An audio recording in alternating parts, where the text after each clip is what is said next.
Bapak, Ibu, saudara sekalian yang kekasih, salah satu keunggulan yang dimiliki makhluk manusia adalah bahwa manusia adalah makhluk yang berdaulat. Manusia memiliki wilayah kedaulatan. Ini yang tidak dimiliki oleh makhluk lain, saudara. Hanya manusia yang memiliki kedaulatan.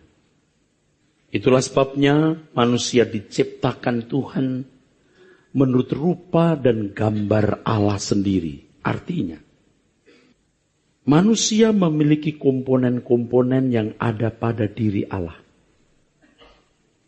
Allah menciptakan manusia menurut rupa dan gambar Allah.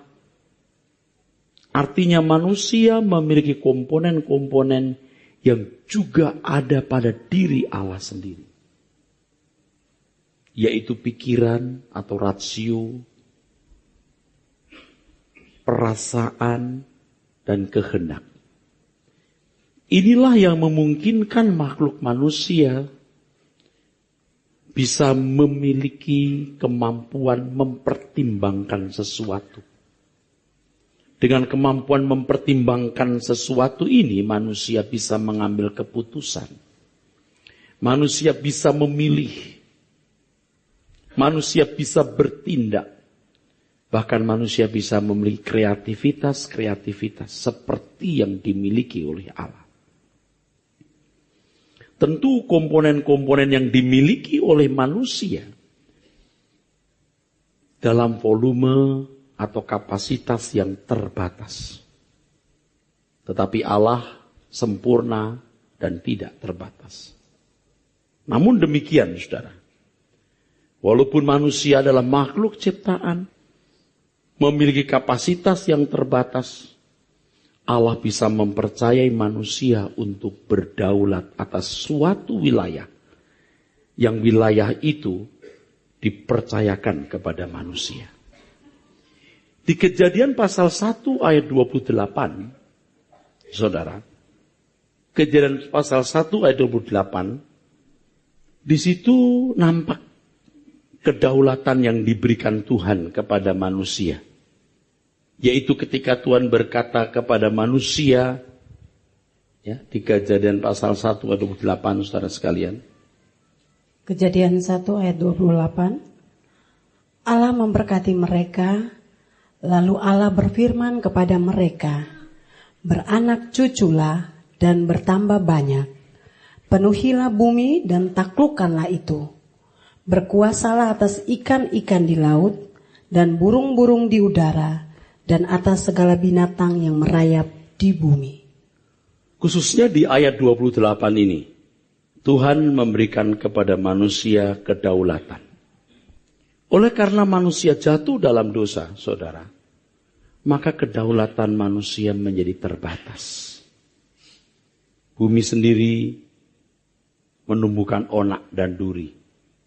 Dan makhluk ciptaan Allah yang lain bisa mencelakai manusia. Logikanya kalau manusia tidak jatuh dalam dosa, manusia bisa menguasai seluruh ciptaan Allah yang lain. Dalam kedaulatan yang nyaris tidak terbatas. Tetapi yang paling menyedihkan, saudaraku, yang menjadi pokok renungan kita pada kesempatan ini adalah manusia tidak mampu lagi berdaulat atas dirinya sendiri secara proporsional. Seandainya manusia tidak jatuh dalam dosa, manusia bisa berdaulat atas moralnya tanpa batas. Artinya, manusia bisa mencapai tingkat kesucian dan kekudusan seperti yang dimiliki oleh Allah. Seandainya manusia tidak jatuh dalam dosa, manusia memiliki kedaulatan atas dirinya, yaitu atas moralnya, dengan kedaulatan yang nyaris tidak terbatas atau bisa dikatakan tidak terbatas. Manusia bisa mencapai kesucian, kekudusan perilaku seperti Allah. Kekudusan seperti Allah artinya bisa mempertimbangkan segala sesuatu tanpa bercacat, tanpa bercela. Itu keunggulan, saudaraku. Berbeda dengan Lucifer yang jatuh. Walaupun sama diberi kedaulatan. Sebab Lucifer mestinya bisa memerintah di satu wilayah di kerajaan surga. Tetapi Lucifer mau menyamai Allah. Dia berdaulat atas dirinya sendiri tanpa menundukkan diri kepada Tuhan. Nanti saudara, kita sampai kepada pembahasan bahwa manusia di dalam Tuhan Yesus Kristus itu hendak dikembalikan kepada kedaulatan semula ini. Ya. Bukan untuk menyamai Allah, kita tidak akan pernah bisa menyamai Allah. Tetapi kita bisa berdaulat atas moral kita. Seperti Allah. Itulah sebabnya dalam firman Tuhan dikatakan, hendaklah kamu dalam hidupmu bersama menaruh pikiran dan perasaan yang terdapat juga dalam Kristus Yesus. Oke, itu nanti. Berbeda dengan Lucifer. Kedaulatan yang diberikan Tuhan kepada Lucifer yang seharusnya digunakan untuk tunduk di bawah otoritas Allah. Dia mau menyamai Allah. Dia mau melampaui Tuhan. Dia maunya sendiri, itu masalahnya. Nah, karena kejatuhan manusia dalam dosa, manusia tidak bisa lagi berdaulat secara proporsional seperti yang dirancang Allah semula. Atas alam materi ini sendiri menjadi rusak, tidak proporsional. Bumi menumbuhkan onak dan duri, itu sudah menyusahkan. Ciptaan yang lain bisa mencelakai manusia seperti binatang misalnya. Seandainya manusia tidak jatuh dalam dosa, logikanya binatang tidak bisa melukai manusia. Tapi yang paling menyedihkan, saudaraku, kedaulatan Allah atas dirinya sendiri juga terbatas. Manusia tidak bisa lagi berdaulat seperti rancangan semula, yaitu berdaulat atas moralnya, yang dia bisa tumbuh kembangkan menjadi seperti Allah atau kesucian Allah. Suci seperti Allah artinya segala tindakannya, segala keputusannya, segala pertimbangannya tidak bertentangan dengan asas kesucian Tuhan. Dan itu sebenarnya yang dikehendaki oleh Tuhan. Bukan seperti Lucifer yang jatuh. Dia mau menyamai Tuhan dalam kedaulatan hendak menguasai dirinya sendiri tanpa menundukkan diri di bawah otoritas Tuhan. Nah, kalimat ini kalau masih abstrak nanti saya jelaskan di belakang. Walaupun manusia sudah jatuh dalam dosa, saudara, tetapi manusia masih bisa berdaulat atas dirinya sendiri secara terbatas dalam moralnya. Kalau tadi mestinya tanpa batas, dia bisa mencapai kesucian Tuhan, artinya tindakannya, keputusannya, pertimbangannya tidak bertentangan sama sekali dengan asas kesucian Tuhan. Tetapi kejatuhan manusia ke dalam dosa membuat manusia tidak mampu lagi memiliki kedaulatan atas dirinya sendiri tanpa batas itu. Kedaulatannya terbatas. Di Kejadian pasal yang keempat, saudaraku, ayat yang ke-6 dan 7 itu menunjukkan bahwa manusia masih bisa berdaulat atas dirinya sendiri dalam kedaulatan yang terbatas. Kejadian pasal yang keempat ayat 6 dan 7. Ini kisah mengenai Kain dan Habel. Kain yang merasa bahwa persembahannya tidak diindahkan Tuhan, hatinya menjadi sangat panas dan mukanya muram. Lalu firman Tuhan kepada Kain. Firman Tuhan kepada Kain, mengapa hatimu panas dan mukamu muram? Ya, mengapa hatimu panas? Mestinya kamu bisa membuat tidak panas. Kamu bisa membuat cool. Dan mukamu bisa membuat, mukamu mestinya tidak perlu muram. Ayat 7.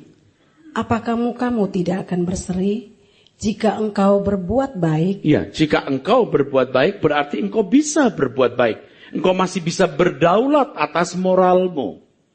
Jadi kedaulatan manusia atas materi, atas alam materi tidak saya persoalkan. Tadi saya singgung sedikit. Saya bicara mengenai kedaulatan Allah atas moral. Kejatuhan manusia ke dalam dosa tidak membuat kedaulatan manusia atas dirinya sendiri hilang sama sekali. Kedaulatan yang diberikan kepada manusia oleh Allah tidak hilang sama sekali. Tetapi terbatas. Terus kan? Tetapi jika engkau tidak berbuat baik, dosa sudah mengintip di depan pintu. Ia sangat menggoda engkau, tetapi engkau harus berkuasa atasnya. Ya, kamu masih bisa berdaulat atas moralmu, walaupun dalam kedaulatan yang terbatas. Kamu bisa tidak membunuh. Kamu bisa tidak melakukan perbuatan-perbuatan yang seperti dilakukan oleh binatang. Kalau saudara melihat dunia binatang, bagaimana kejamnya singa makan makhluk lemah, kamu bisa tidak seperti itu. Kau masih bisa berdaulat atas dirimu sendiri. Singa, macan, binatang buas tidak bisa berdaulat atas dirinya sendiri. Ada dorongan yang tidak bisa dia kuasai. Dia lihat binatang lemah, gak kenal belas kasihan. Tapi manusia masih bisa. Dalam kedaulatan yang terbatas. Jadi pengertian non posse, non vicare dalam bahasa Latin yang artinya manusia itu kecenderungan dosa semata-mata, itu harus dipahami dengan benar. Bahwa manusia keinginannya dosa semata-mata itu bukan dalam artian secara fatalistik, secara fatal. Manusia kecenderungannya dosa semata-mata harus dilihat dari perspektif Tuhan, kesucian Tuhan. Bahwa manusia tidak bisa mencapai kesucian Tuhan. Bahwa manusia memiliki kedaulatan moral terbatas. Tetapi walaupun terbatas masih bisa berdaulat atas wilayahnya yang terbatas tersebut. Nah, saudaraku sekalian, keselamatan dalam Tuhan Yesus Kristus hendak mengembalikan manusia kepada kedaulatan yang tidak terbatas ini. Ini rancangan semula Allah. Soal makan, minum, kesehatan, dan lain sebagainya, itu relatif sebenarnya. Selain relatif, toh sangat singkat, saudara. Anda bisa makan nasi 1 piring atau 3 piring. Ya. Kalau nggak ada nasi, Anda bisa makan roti, nggak ada roti, ada ubi. Itu relatif. Orang bisa naik mobil sedan atau minibus. Nggak ada minibus, naik kendaraan umum. Semua relatif. Anda bisa pakai baju kelas butik atau kelas kaki 5. Relatif. Tetapi kebenaran tidak boleh relatif. Sedangkan kebenaran secara hukum saja, saudaraku, tidak relatif. Jangan membunuh. Jelas, menghabisi nyawa orang itu salah. Tidak relatif, saudaraku. Apalagi kebenaran bagi orang percaya yang hendak dikembalikan ke rancangan semula, yaitu yang hendak dikembalikan kepada kedaulatan atas moralnya yang tak terbatas. Itu mutlak. Itu mutlak. Dan ini adalah panggilan yang luar biasa, saudaraku. Saya ingatkan bahwa manusia itu makhluk yang luar biasa. Allah memberikan manusia kedaulatan bukan hanya atas materi atau alam materi, ciptaan Tuhan. Segala ciptaan Allah, tapi juga berdaulat atas dirinya sendiri, yaitu atas moralnya. Yang karena kejatuhan dalam dosa, manusia tidak bisa mencapai standar kesucian Allah. Kedaulatan manusia yang tanpa batas hilang. Itu sebabnya Roma 3:23 mengatakan manusia telah kehilangan kemuliaan Allah. Tapi tidak kehilangan kemuliaan manusia. Manusia bisa jadi manusia yang baik. Yang lebih unggul dari binatang. Tapi ini kedaulatan yang terbatas. Kedaulatan yang terbatas sesuai dengan hukum. Nah, keselamatan dalam Tuhan Yesus Kristus hendak membawa kita kepada kedaulatan yang tanpa batas sesuai dengan moral Tuhan. Nah, jadi Kristen itu hanya untuk ini. Maka orang yang sungguh-sungguh percaya yang benar, dan masuk proses pemuritan, Tuhan berkata, jadikan semua bangsa muridku, bukan hanya menjadikan orang Kristen, bukan hanya membuat orang menjadi Kristen, menjadi murid Tuhan. Dengan menjadi murid Tuhan ini, saudaraku sekalian, seseorang akan bertumbuh terus. Bisa disebut anak Allah karena memiliki kodrat ilahi. Itu kalau saya menggunakan istilah dalam 2 Petrus pasal 1, 3, 4. Atau kalau dalam Ibrani pasal yang ke-12, mengambil bagian dalam kesucian Tuhan. Ini maksudnya. Seseorang tidak bisa disebut anak Allah hanya karena Kristen. Seseorang disebut anak Allah kalau dia memiliki karakter seperti Allah. Dia terus bertumbuh terus dalam pertimbangan-pertimbangan moralnya untuk bisa bertindak seperti Allah. Nah, di Kejadian pasal yang ke-6, saudara bisa menemukan di situ ada cerita mengenai anak Allah dan anak manusia. Anak Allah dan anak manusia. Banyak orang mengartikan anak manusia ini, manusia, anak Allah di sini malaikat. Tidak. Struktur manusia dan malaikat beda. Malaikat dikatakan roh yang melayani. DNA-nya tentu tidak sama. Deoksiribonukleik asidnya tidak sama. Tidak pernah dalam Alkitab dikatakan malaikat bisa mengawini manusia. Tidak ada. Ya, coba baca ayat 1. Ketika manusia itu mulai bertambah banyak jumlahnya di muka bumi, dan bagi mereka lahir anak-anak perempuan, maka anak-anak Allah melihat bahwa anak-anak perempuan manusia itu cantik-cantik. Lalu mereka mengambil istri dari antara perempuan-perempuan itu. Siapa saja yang disukai mereka. Kalimat ini penting. Siapa saja yang disukai mereka. Sebenarnya ayat ini bisa membongkar rahasia soal jodoh. Jodoh itu harus keputusan Tuhan. Sebab jodoh itu bukan untuk sekali. Bukan untuk 2 kali maksud saya. Tapi sekali selama-lamanya. Seandainya manusia tidak jatuh dalam dosa. Bayangkan. Kalau orang salah pilih jodoh. Sengsara selama-lamanya. Karena hidup itu kekal. Jodoh itu harus Allah yang menentukan. Harus. Salah pilih jodoh itu neraka di bumi. Untung 70 tahun. Jadi kalau ada ibu-ibu salah pilih jodoh, enggak apa-apa, enggak lama. Ya, suami-suami tidak sedikit yang salah pilih jodoh, hanya menyimpan dalam hati, mendem jerumikul dhuwur. Artinya menyimpan dalam-dalam, ya, enggak apa-apa, enggak lama kok, ya. Enggak lama. Allah yang menentukan, bukan siapa saja yang disukai mereka. Kalau Anda baca kitab Kejadian pasal 2 kan Allah yang memilih. Yang dipersatukan Allah tidak boleh diceraikan, Allah yang mempersatukan. Nah jodoh kita gimana Pak? Ya tanya sendiri, yuk tanya Tuhan gak waktu pilih jodoh itu. Kan banyak jodoh di tangan Hansip. Pacaran berlebihan diintip pemuda-pemuda kampung, lalu ternyata adekannya 17 tahun ke atas, digerebek, dikawinkan. Nggak bisa bilang Tuhan yang mempersatukan. Orang kampung yang mempersatukan. Kan begitu saudara. Jadi perempuan-perempuan itu diambil siapa saja yang disukai mereka. Dan kalau Anda membaca Alkitab, ya, Esau dan Yakub, Esau itu bandel juga. Dia pilih perempuan-perempuan yang disukai. Apa yang dia sukai. Oke, terus? Berfirmanlah Tuhan, Rohku tidak akan selama-lamanya tinggal di dalam manusia. Karena manusia itu adalah daging. Tetapi umurnya akan 120 tahun saja. Saya pernah menjelaskan anak manusia dan anak Allah. Beberapa alasan menunjukkan bahwa anak-anak manusia di sini keturunan Kain dan anak-anak Allah di sini keturunan Set. Dan orang-orang raksasa di sini, Nepilim, itu raksasa dalam kejahatan, bukan raksasa dalam fisik. Ini banyak orang salah tafsir. Ini mesti dibongkar dan banyak orang salah.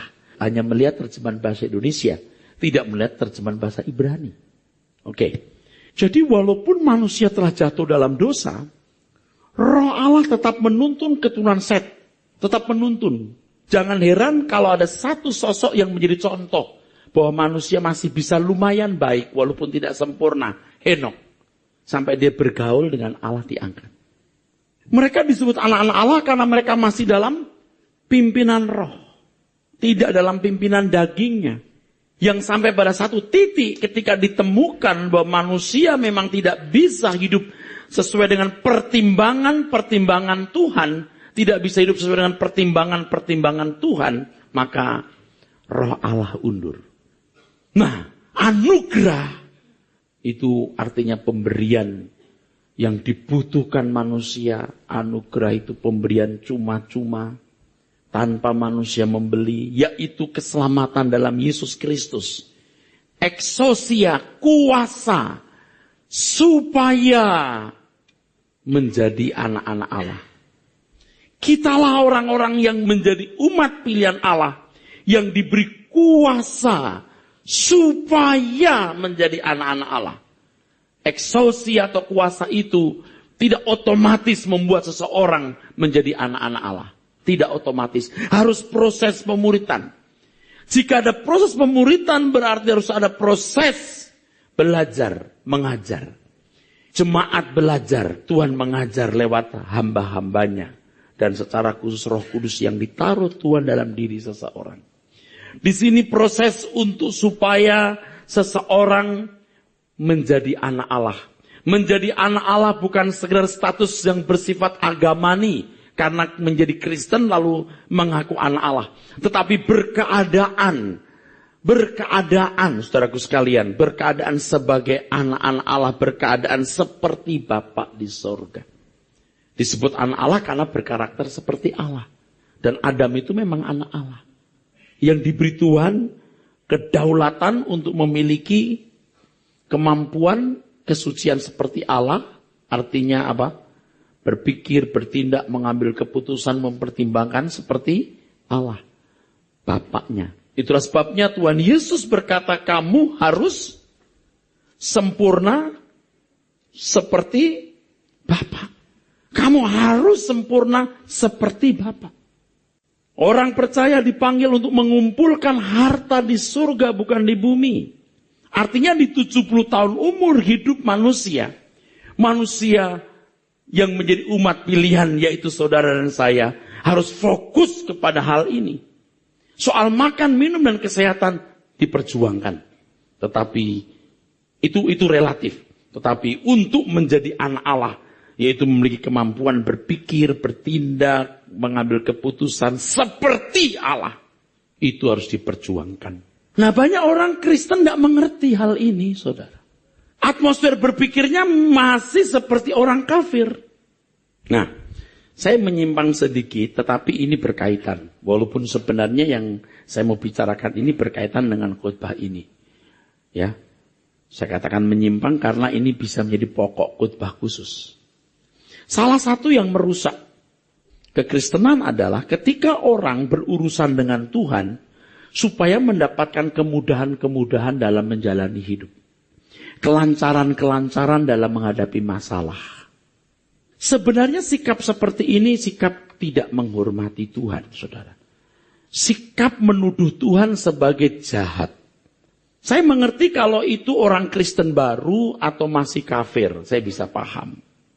Karena alam berpikirnya belum dewasa. Anak-anak kita itu kadang-kadang menganggap orang tua jahat, kadang-kadang.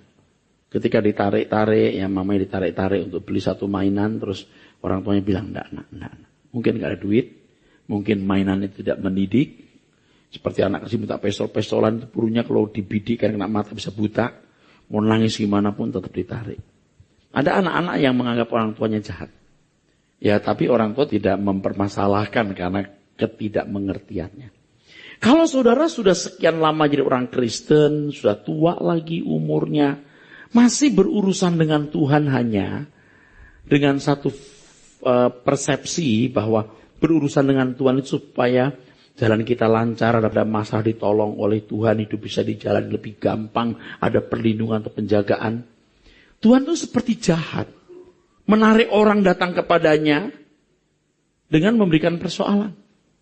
Nah, lu gak datang ke gua, lu gak gua tolong loh. Coba, Tuhan macam apa yang begitu itu? Memang hidup ini sulit. Dan sudah menjadi sulit karena manusia berdosa. Karena nenek moyang kita Adam bersalah kepada Tuhan. Ya enggak apa-apa. Kita hadapi kesulitan ini. Kita kerjakan tanggung jawab kita. Kita atasi persoalan hidup ini. Dengan kerja keras dan tanggung jawab. Sebab ada dua berkat yang kita terima melaluinya. Yang pertama mendewasakan mental. Tanpa kedewasaan mental tidak mungkin dewasa rohani. Yang kedua, saudaraku sekalian, supaya kita menghayati bahwa dunia ini bukan rumah kita. Kita percaya bahwa kesulitan, persoalan, apapun problema kita yang berat bagaimanapun, sesuai janji Tuhan, tidak mungkin melampaui kekuatan kita. Tidak mungkin melampaui kekuatan kita. Jangan kita berpikir bahwa kalau kita tidak datang kepada Tuhan, nanti persoalan-persoalan kita tidak ditolong. Masalah-masalah umum, orang-orang non-Kristen pun juga bisa sukses. Tanpa pertolongan Tuhan yang mereka percayai seperti kita, tanpa pertolongan Tuhan yang kita percayai, yang mereka tidak percayai, mereka juga bisa menyelesaikan masalah. Jadi jangan berpikir begitu. Kalau kita berurusan dengan Tuhan karena kita hendak dikembalikan ke rancangan semulanya. Kita mau dimuridkan, jadikan semua bangsa muridku, bukan muridnya pendeta, muridnya Tuhan Yesus. Makanya seperti saya khotbahkan beberapa waktu yang lalu, bahwa pendeta itu punya wilayah yang terbatas. Menuntun saudara di satu wilayah. Setelah itu Anda harus jalan sendiri dengan Tuhan. Hadapi semua masa hidup dengan tanggung jawab dan kerja keras, saudara. Di luar kemampuanmu Tuhan akan topang. Dan percayalah bahwa kesulitan yang kita hadapi tidak melampaui kekuatan kita. Kalau agama menjadi sarana tersebut, seakan-akan menjadi jembatan manusia bisa bersama dengan Tuhan, lalu Tuhan bisa menolong. Banyak orang-orang jadi tidak produktif. Coba kita baca Yohanes pasal 4 ayat 24. Nah, kembali kita ke pokok masalah ini. Yohanes pasal 4 ayatnya yang ke-24. Sebentar. Saudara harus menghargai apa yang saya kemukakan ini. Jangan anggap sepele apa yang saya kemukakan. Kenapa saya bicara lebih tenang hari ini, lebih kalem. Saya tidak sengaja buat joke, karena serius. Karena ini penting. Jangan Anda tidak menghargai hal ini. Walaupun orang yang menghargai kebenaran ini dan berurusan dengan Tuhan secara benar, bukan karena ada masalah, ingat itu? Itu sepertinya tidak berbeda dengan orang yang tidak berurusan dengan Tuhan. Orang yang mengenal kebenaran ini dan menghargai kebenaran ini dengan yang tidak, seakan-akan sama. Di bumi ini. Bahkan kadang-kadang kita lebih sulit. Kita tidak bisa korupsi. Kita tidak bisa suka-suka sendiri. Jadi lebih teraniaya. Tetapi saudara, ini keberanian untuk bertaruh. Keberanian untuk bertaruh. Kalau kita berani bertaruh di sini, kita yakin ada kehidupan di balik kehidupan di bumi ini, kita akan menuai pada waktunya. Lagi pula jadi orang baik, jadi orang sempurna, itu gak ada ruginya. Gak ada ruginya kok.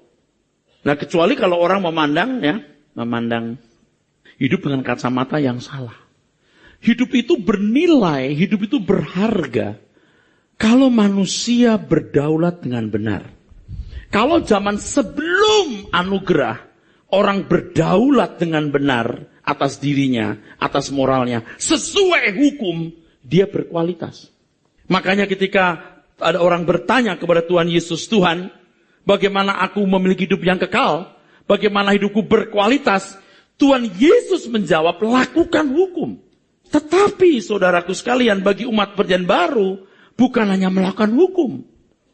Hidup kita berkualitas kalau kita menjadi seperti Bapa. Nah, itulah tugas gereja.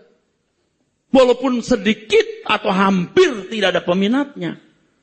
Sebab ketika saudara saya tawarkan cara hidup seperti ini, banyak orang tidak berani.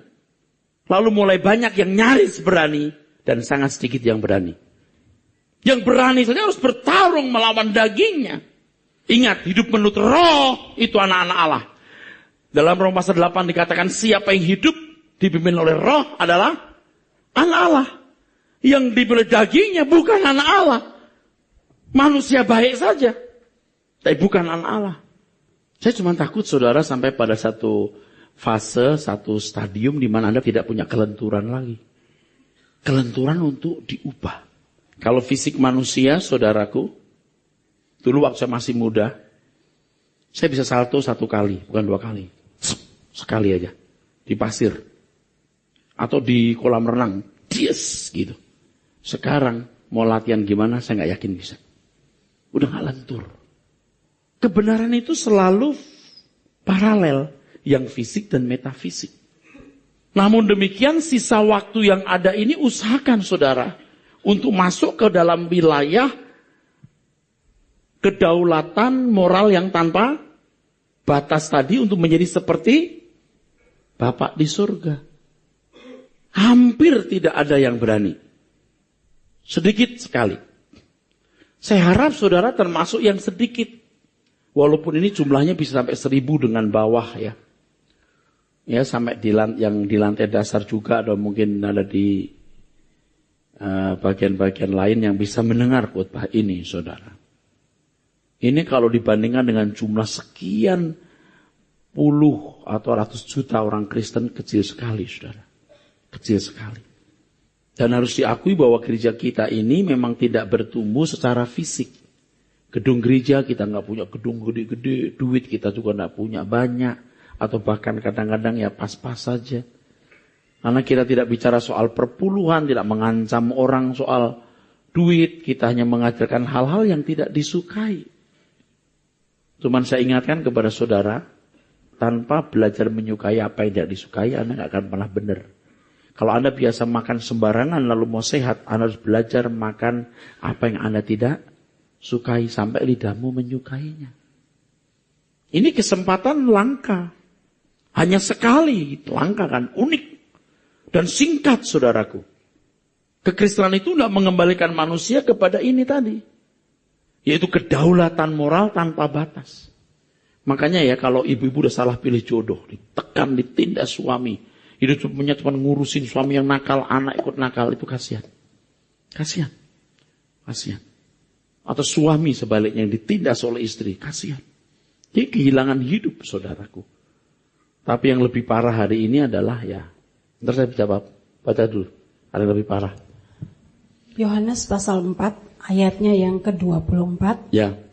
Allah itu roh, dan barang siapa menyembah dia, harus menyembahnya dalam roh dan kebenaran. Ya.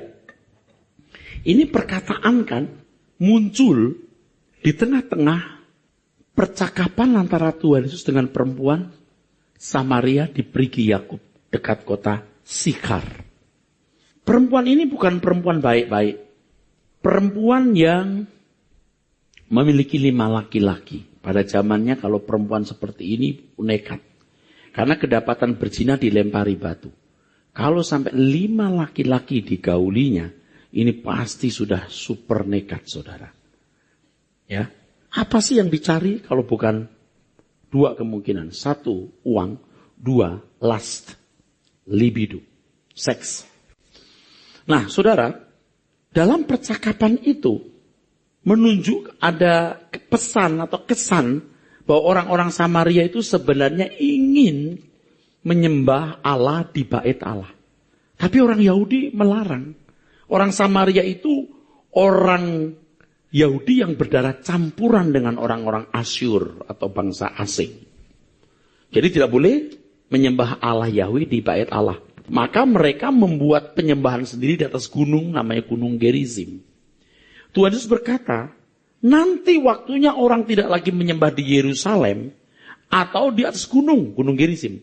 Tetapi menyembah Allah dalam roh dan kebenaran. Artinya ibadah yang tidak dibatasi oleh ruangan dan waktu dan sistem. Kalau ibadah yang bersifat seremoni, upacara, itu penting, pasti Allah sudah merumuskan sejak manusia diciptakan. Tetapi Allah tidak pernah merumuskan itu sejak semula. Artinya sejak Adam diciptakan itu, maksud saya pada waktu Adam diciptakan, Allah tidak merumuskan. Ketika manusia jatuh dalam dosa, Allah mulai membuat rumusan seremonial untuk bangsa Yahudi. Kenapa? Karena begini, saudara. Bangsa Yahudi mempunyai 2 tanggung jawab. Yang pertama, mereka adalah bangsa yang memikul atau menyimpan warisan pengenalan akan Allah. Siapa Allah yang menciptakan langit dan bumi? Tanyalah kepada orang Yahudi yang punya kitab Kejadian. Jadi kalau ada agama yang mengenal Adam dan Hawa, saya tidak tahu dari mana asalnya. Yang jelas satu-satunya sumber mengenai Adam dan Hawa, Nuh, Abraham, hanya orang Yahudi. Yang kitabnya ditulis tahun 1440 sebelum Masehi. Yaitu 1500 tahun sebelum ada agama Kristen. 2100 tahun sebelum ada agama Islam.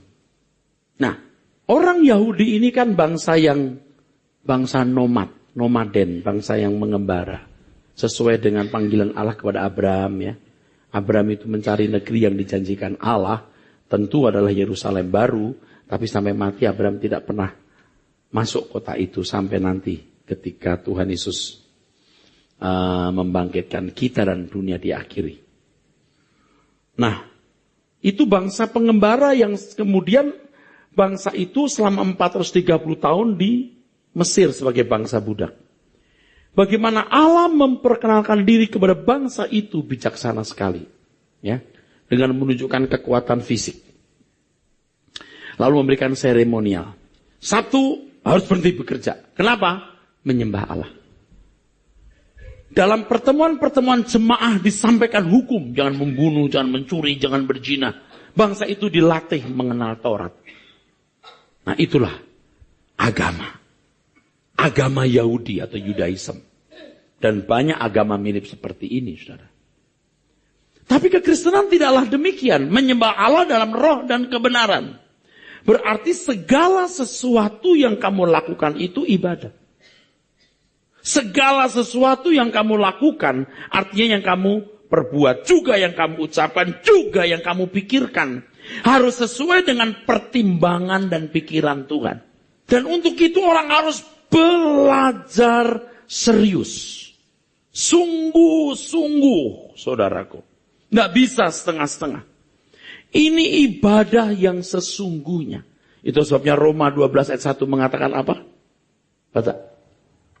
Roma 12 ayat 1. Karena itu, saudara-saudara, demi kemurahan Allah, aku menasihatkan kamu, supaya kamu mempersembahkan tubuhmu sebagai persembahan yang hidup, yang kudus, dan yang berkenan kepada Allah. Itu adalah ibadahmu yang sejati. Nah, saudaraku, ini ibadah. Jadi ke gereja ini sebenarnya hanya untuk meeting together. Ini bukan ibadah yang sejati. Yang sejati ketika saudara menggerakkan pikiran perasaanmu, menggerakkan lidah bibir ucapanmu, menggerakkan tangan, kaki dan matamu, telinga dan seluruh inderamu, sesuai dengan kehendak Allah. Itu ibadah yang sejati. Untuk itu ayat yang kedua, cara berpikirmu harus diubah. Berubahlah oleh pembaruan budimu. Betul nggak? Ayat yang kedua kan? Mengatakan begitu, saudara. Nah, untuk urusan pembaruan budi, you mesti mendengar. Siapa yang didengar? Pendeta. Saya ketemu seseorang lalu berkata, Pak, ketemu di sini. Iya. Minggu udah khotbah, Pak? Udah siap-siap? Udah. Sulit ya, Pak? Enggak. Yang sulit itu bukan persiapan khotbahnya. Yang sulit itu menerima pesannya. Maka di tengah kesibukan hebat bagaimana, mau di tempat mana, mau dimanapun, jam 4 pagi saya bangun. Jam 4 pagi saya berlutut. Karena iramanya itu udah irama tubuh saya, itu dimanapun jam itu saya bangun. Waduh, bangun jam segini. Kalau di tempat lain di jam yang berbeda, jam itu bisa jam 1 pagi, tapi bangun, berlutut, menerima pesan Tuhan. Apa yang harus kusampaikan minggu ini, Tuhan? Itu yang sulit. Besok lagi, Tuhan berbicaralah, pesan apa yang harus kusampaikan. Nah, pembaharuan pikiran itu harus dilakukan supaya orang bisa melakukan ibadah yang sejati. Dan untuk itu saya mesti berbicara. Sampai Anda nanti bisa mencari sendiri. Sekarang Anda belum bisa. Saya harus lebih tahu dulu. Saya harus bisa dulu. Dan saya beritahu kepada saudara. Inilah jamnya yang sangat penting. Ini meeting together. Bukan ibadah yang sejati. Jangan merasa Anda sudah beribadah hanya karena ke gereja. Lama-lama mungkin kalau mau benar nih kita usir orang dari gereja. Nggak usah ke gereja. Daripada ke gereja kamu masih nggak benar. Lu mau nyari apa? Maksud salah, Pak? Salah. Sebab dengan ke gereja kau merasa sudah beribadah. Lalu kau merasa benar. Celaka sekali. Lebih baik kamu nggak pernah gereja tapi kamu merasa tidak benar. Lalu kamu datang kepada pendeta yang benar tanya, what must I do, sir? Baru saya kasih tahu, you must do it. Maka gereja tidak boleh ada sedikit kesan atau impresi cari keuntungan. Tidak boleh. Cari uang atau apa. Tidak boleh. Orang bisa tidak percaya nanti. Hidup kita nggak lama, saudaraku. Nah, saya teruskan. Oke? Jadi manusia itu dijadikan Tuhan itu raja. As a king. Raja berdaulat atas bumi ini. Atas dirinya sendiri. Lalu menundukkannya kepada Tuhan. Beda sama Lucifer yang jatuh. Tadi sudah saya singgung. Dia mau berdaulat dirinya sendiri tanpa tunduk kepada Allah.